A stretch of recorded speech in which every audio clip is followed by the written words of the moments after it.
હું કોઈ પ્રેમનો વિરોધી નથી, બધા જ નાગરિકોને પ્રેમ કરવાનો હક છે, પરંતુ કોઈ બી મોડેસ ઓપરેન્ડી થકી આપણા રાજ્યની દીકરીઓને ખોટા નામ ધારણ કરીને ફોસલાવીને અને સોશિયલ મીડિયાના આ જમાનામાં ટેકનોલોજીનો દુરુપયોગ કરીને આપણા રાજ્યની દીકરીઓનું જીવન બરબાદ કરવાનું કામ કરનાર કોઈ બી વ્યક્તિ હોય એને આપણે ના છોડવો જોઈએ.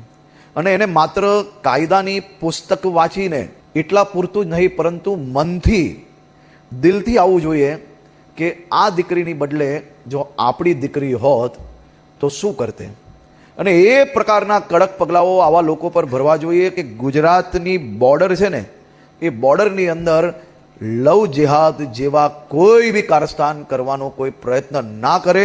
એ ચાહે કોઈ બી વ્યક્તિ હોય, નામ બદલે, નામ છુપાવે, કોઈ બી વ્યક્તિ હોય એની ઉપર આપણે કડક પગલાં ભરવા જોઈએ. આમાં કોઈ સાચા પ્રેમનો વિરોધ નથી કરવાનો, કોઈ સાચા વ્યક્તિને આપણે હેરાન કરવા નથી જવાનું. આ બધા જ વિષયોમાં આપણે લોકોએ અદ્ભુત કામગીરી કરી છે, પરંતુ હજી વધુ કામગીરી કરવાની આપણે લોકોએ તૈયારીઓ કરવાની છે.